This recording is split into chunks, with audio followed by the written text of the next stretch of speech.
दुर्गा सप्तशती का 7वां और 8वां अध्याय। 7वें अध्याय में चंड और मुंड के वध का वर्णन मिलता है। महर्षि मेधा ने कहा, दैत्यराज की आज्ञा पाकर चंड और मुंड चतुरंगिणी सेना को साथ लेकर हथियार उठाए हुए देवी से लड़ने के लिए चल दिए। हिमालय पर्वत पर पहुंचकर उन्होंने मुस्कुराती हुई देवी जो सिंह पर बैठी हुई थी देखा। जब असुर उनको पकड़ने के लिए तलवारें लेकर उनकी ओर बढ़े तब अंबिका को उन पर बड़ा क्रोध आया और मारे क्रोध के उनका मुख काला पड़ गया। उनकी भरकुटियां चढ़ गई और उनके ललाट में से अत्यंत भयंकर तथा अत्यंत विस्तृत मुख वाली लाल आंखों वाली काली प्रकट हुई, जो कि अपने हाथों में तलवार और पास लिए हुए थी। वह विचित्र खड्ग धारण किए हुए थी तथा चीते के चर्म की साड़ी एवं नर मुंडों की माला पहन रखी थी। उसका मांस सूखा हुआ था और शरीर केवल हड्डियों का ढांचा था, और जो भयंकर शब्द से दिशाओं को पूर्ण कर रही थी वह असुर सेना पर टूट पड़ी और दैत्यों का भक्षण करने लगी। वह पार्श्व रक्षकों, अंकुशधारी महावतों, हाथियों पर सवार योद्धाओं और घंटा सहित हाथियों को एक हाथ से पकड़ पकड़ कर अपने मुंह में डाल रही थी, और इसी प्रकार वह घोड़ों, रथों, सारथियों व रथों में बैठे हुए सैनिकों को मुंह में डालकर भयानक रूप से चबा रही थी। किसी के केस पकड़कर, किसी को पैरों से दबाकर और किसी दैत्य को छाती से मसलकर मार रही थी। वह दैत्य के छोड़े हुए बड़े बड़े अस्त्र शस्त्रों को मुंह में पकड़कर और क्रोध में भरकर उनको दांतों में पीस रही थी। उसने कई बड़े बड़े असुर भक्षण कर डाले, कितनों को रोंद डाला और कितनी उसकी मार के मारे भाग गए। कितनों को उसने तलवार से मार डाला, कितनों को अपने दांतों से समाप्त कर दिया, और इस प्रकार से देवी ने क्षण भर में संपूर्ण दैत्य सेना को नष्ट कर दिया। यह देख महापराक्रमी चंड काली देवी की ओर लपका और मुंड ने भी देवी पर अपने भयानक बाणों की वर्षा आरंभ कर दी और अपने हजारों चक्र उस पर छोड़े। उस समय वह चमकते हुए बाण व चक्र देवी के मुख में प्रविष्ट हुए इस प्रकार दिख रहे थे जैसे मानो बहुत से सूर्य मेघों की घटा में प्रविष्ट हो रहे हों। इसके पश्चात भयंकर शब्द के साथ काली ने अत्यंत जोश में भरकर विकट अट्टहास किया। उसका भयंकर मुख देखा नहीं जाता था। उसके मुख से श्वेत दांतों की पंक्ति चमक रही थी। फिर उसने तलवार हाथ में लेकर हूँ शब्द कहकर चंड के ऊपर आक्रमण किया और उसके केस पकड़कर उसका सिर काटकर अलग कर दिया। चंड को मरा हुआ देखकर मुंड देवी की ओर लपका, परंतु देवी ने क्रोध में भरे उसे भी अपनी तलवार से यमलोक पहुंचा दिया। चंड और मुंड को मरा हुआ देखकर उसकी बाकी बची हुई सेना वहां से भाग गई। इसके पश्चात काली चंड और मुंड के कटे हुए सिरों को लेकर चंडिका के पास गई और प्रचंड अट्टहास के साथ कहने लगी, हे देवी, चंड और मुंड दो महादैत्यों को मारकर तुम्हें भेंट कर दिया है। अब शुंभ और निशुंभ का तुमको स्वयं वध करना है। महर्षि मेधा ने कहा, वहां लाए हुए चंड और मुंड के सिरों को देखकर कल्याणकारी चंडी ने काली से मधुर वाणी में कहा, हे देवी, तुम चूंकि चंड और मुंड को मेरे पास लेकर आई हो, अंतः संसार में चामुंडा के नाम से तुम्हारी ख्याति होगी। इस प्रकार दुर्गा सप्तशती का 7वां अध्याय पूर्ण हुआ। 8वें अध्याय में रक्त बीज के वध का वर्णन मिलता है। महर्षि मेधा ने कहा, चंड और मुंड नामक असुरों के मारे जाने से और बहुत सी सेना के नष्ट हो जाने से असुरों के राजा प्रतापी शुंभ ने क्रोध युक्त होकर अपनी संपूर्ण सेना को युद्ध के लिए तैयार होने की आज्ञा दी। उसने कहा, अब उदायुध नामक 86 असुर सेनापति अपनी सेनाओं के साथ युद्ध के लिए जाएं और कंबु नामक 84 सेनापति भी युद्ध के लिए जाएं और कोटिवीर्य नामक 50 सेनापति और द्रोमकुल नाम के 100 सेनापति प्रस्थान करें। कालक, द्रोहद, मौर्य और काल के यह देते भी मेरी आज्ञा से सज कर युद्ध के लिए कूच करें। भयानक शासन करने वाला असुरों का स्वामी शुंभ इस प्रकार आज्ञा देकर बहुत बड़ी सेना के साथ युद्ध के लिए चला। उसकी सेना को अपनी ओर आता देखकर चंडिका ने अपनी धनुष की टंकोर से पृथ्वी और आकाश के बीच का भाग गुंजा दिया। हे राजन, इसके पश्चात देवी के सिंह ने दहाड़ना आरंभ कर दिया और अंबिका के घंटे के शब्दों ने उस ध्वनि को और भी बढ़ा दिया। धनुष की टंकार, शेर की दहाड़ और घंटे के शब्द से पृथ्वी और आकाश के बीच का भाग गूंज उठा और इसके साथ ही देवी ने अपने मुख को और भी भयानक बना लिया। ऐसे भयंकर शब्द को सुनकर राक्षसी सेना ने देवी तथा सिंह को चारों ओर से घेर लिया। हे राजन, उस समय दैत्यों के नाश के लिए, देवताओं के हित के लिए ब्रह्मा, शिव, कार्तिकेय, विष्णु तथा इंद्र आदि देवों की शक्तियां जो अत्यंत पराक्रम और बल से संपन्न थी, उनके शरीर से निकलकर उसी रूप में चंडिका देवी के पास गई। जिस देवता का जैसा रूप था, जैसे आभूषण थे और जैसा वाहन था, वैसा ही रूप, आभूषण और वाहन लेकर उन देवताओं की शक्तियां दैत्यों से युद्ध करने के लिए आई। हंस युक्त विमान में बैठकर और रुद्राक्ष की माला तथा कमंडलू धारण करके ब्रह्मा जी की शक्ति आई।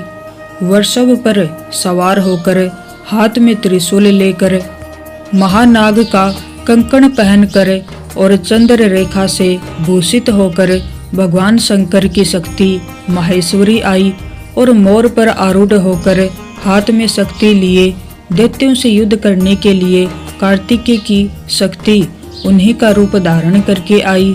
भगवान विष्णु की शक्ति गरुड़ पर सवार होकर शंख, चक्र, गदा, धनुष तथा खड्ग हाथ में लिए हुए आई। श्री हरि की शक्ति वाराही वाराह का शरीर धारण करके आई और नरसिंह के समान शरीर धारण करके उनकी शक्ति नारसिंह भी आई। उसकी गर्दन के झटकों से आकाश के तारे टूट पड़ते थे और इसी प्रकार देवराज इंद्र की शक्ति इंद्री भी ऐरावत के ऊपर सवार होकर आई। इसके पश्चात इन सब देव शक्तियों से घिरे हुए भगवान शंकर ने चंडिका से कहा, प्रसन्नता के लिए तुम शीघ्र ही इन असुरों को मारो। इसके पश्चात देवी के शरीर में से अत्यंत उग्र रूप वाली और सैकड़ों गिदड़ियों के समान आवाज करने वाली चंडिका शक्ति प्रकट हुई। उस अपराजिता देवी ने धूमिल जटा वाले भगवान श्री शंकर जी से कहा, हे प्रभु, आप मेरी ओर से दूत बनकर शुंभ और निशुंभ के पास जाइए और उन अत्यंत गर्वीले दैत्यों से कहिए तथा उनके अतिरिक्त और भी जो दैत्य वहां युद्ध के लिए उपस्थित हैं, उनसे भी कहिए, जो तुम्हें अपने जीवित रहने की इच्छा हो तो त्रिलोकी का राज्य इंद्र को दे दो। देवताओं को उनका यज्ञ भाग मिलना आरंभ हो और तुम पाताल को लौट जाओ। किंतु यदि बल के गर्व से तुम्हारी लड़ने की इच्छा है तो फिर आ जाओ। तुम्हारे मांस से मेरी योगनियां तृप्त होंगी। चूंकि उस देवी ने भगवान शंकर को दूत के कार्य में नियुक्त किया था, इसलिए वह संसार में शिवदूती के नाम से विख्यात हुई। भगवान शंकर से देवी का संदेश पाकर उन दैत्यों के क्रोध का कोई आर पार न रहा और वह जिस स्थान पर देवी विराजमान थी वहां पहुँचे और जाने के साथ ही उस पर बाणों और शक्तियों की वर्षा करने लगे। देवी ने उनके फेंके हुए बाणों, शक्तियों, त्रिशूल और फरसों को अपने बाणों से काट डाला और काली देवी उस देवी के साथ आगे खड़ी होकर शत्रुओं को त्रिशूल से विदीर्ण करने लगी। और खटवांग से कुचलने लगी। ब्राह्मणी जिस तरफ दौड़ती उसी तरफ अपने कमंडलू का जल छिड़क कर दैत्यों के वीर्य व बल को नष्ट कर देती और इसी प्रकार माहेश्वरी त्रिशूल से, वैष्णवी चक्र से और अत्यंत कोप वाली कुमारी शक्ति द्वारा असुरों को मार रही थी और इंद्री के बाजू के प्रहार से सैकड़ों दैत्य रक्त की नदियां बहाते हुए पृथ्वी पर सो गए। वाराही ने कितने ही राक्षसों को अपनी थूथन द्वारा मृत्यु के घाट उतार दिया। दाढ़ों के अग्रभाग से कितने ही राक्षसों की छाती को चीर डाला और चक्र की चोट से कितनों को ही विदीर्ण करके धरती पर डाल दिया। बड़े बड़े राक्षसों को नारसिंह अपने नखों से विदीर्ण करके भक्षण कर रही थी और सिंहनाद से चारों दिशाओं को गुंजाती हुई रणभूमि में विचर रही थी। शिवदूती के प्रचंड अट्टहास से कितने ही दैत्य भयभीत होकर पृथ्वी पर गिर पड़े और उनके गिरते ही वह उनको भक्षण कर गई। इस तरह क्रोध में भरे हुए मातृगणों द्वारा नाना प्रकार के उपायों से बड़े बड़े असुरों को मरते हुए देखकर राक्षसी सेना भाग खड़ी हुई और उनको इस प्रकार भागता देखकर रक्तबीज नामक महापराक्रमी राक्षस क्रोध में भरकर युद्ध के लिए आगे बढ़ा। उसके शरीर से रक्त की बूंदें पृथ्वी पर जैसे ही गिरती तुरंत वैसे ही शरीर वाला तथा वैसा ही बलवान दैत्य पृथ्वी से उत्पन्न हो जाता। रक्तबीज गदा हाथ में लेकर इंद्री के साथ युद्ध करने लगा।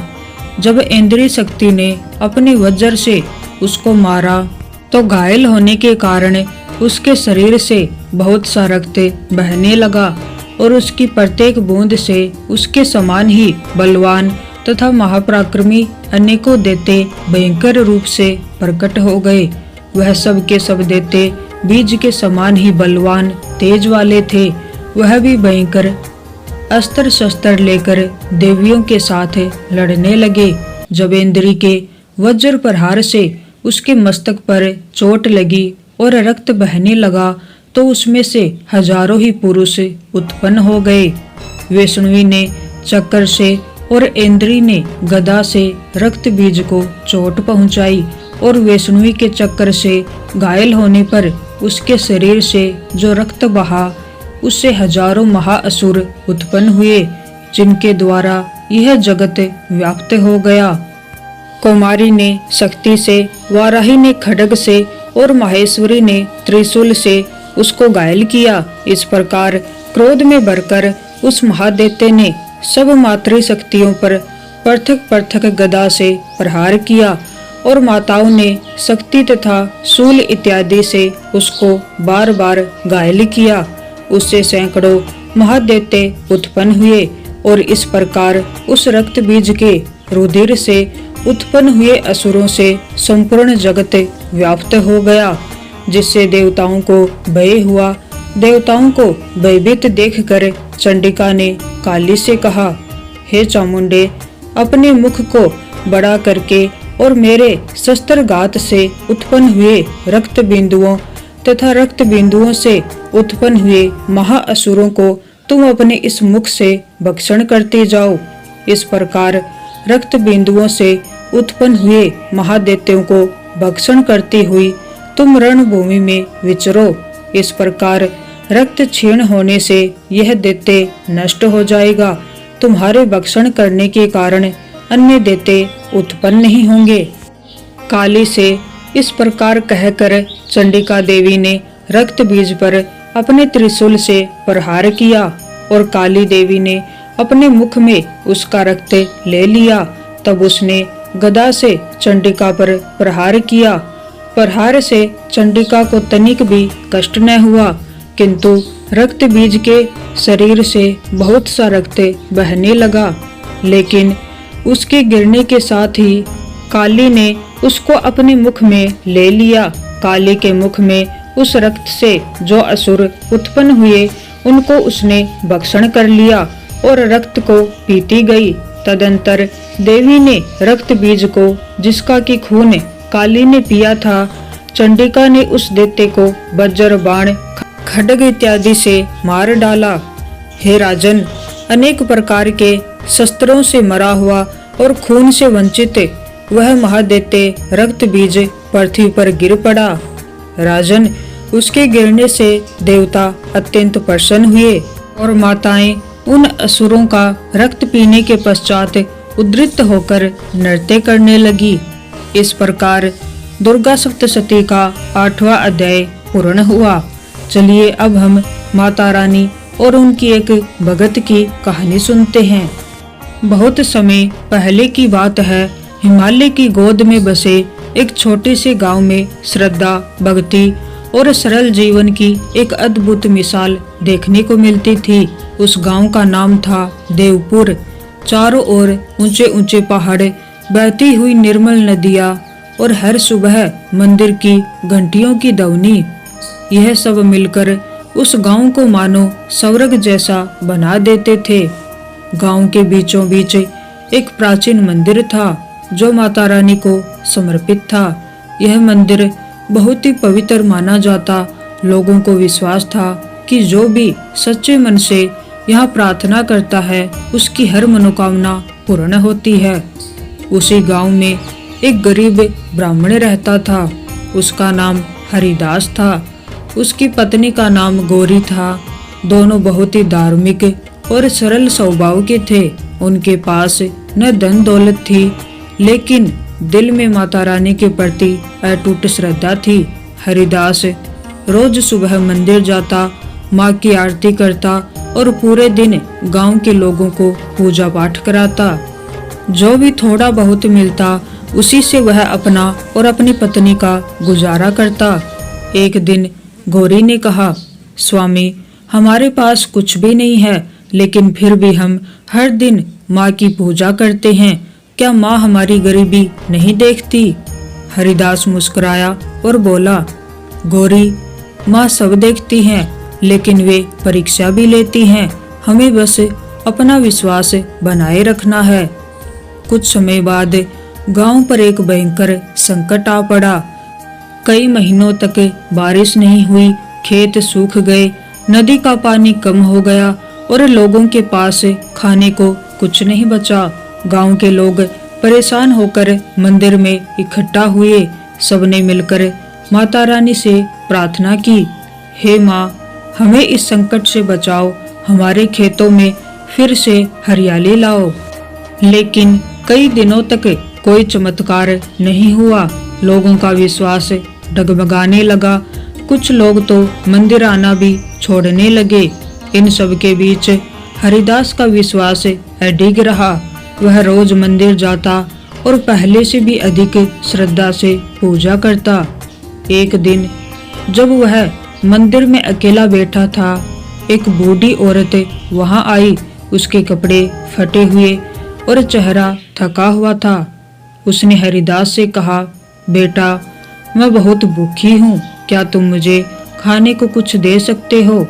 हरिदास के पास उस दिन केवल एक रोटी थी जो वह और उसकी पत्नी शाम को खाने वाले थे, लेकिन उसने बिना सोचे वह रोटी उस बूढ़ी औरत को दे दी। बूढ़ी औरत ने मुस्कुराते हुए कहा, तुम बहुत दयालु हो, तुम्हारा विश्वास कभी व्यर्थ नहीं जाएगा। यह कहकर वह अचानक गायब हो गई। हरिदास को समझ नहीं आया कि वह औरत कहाँ गई, लेकिन उसके दिल में एक अजीब सी शांति थी। जब वह घर पहुंचा तो उसने देखा कि उसके झोपड़ी में अनाज के बोरे रखे हुए हैं। गौरी आश्चर्यचकित होकर बोली, यह सब कहाँ से आया? हरिदास ने पूरी घटना बताई।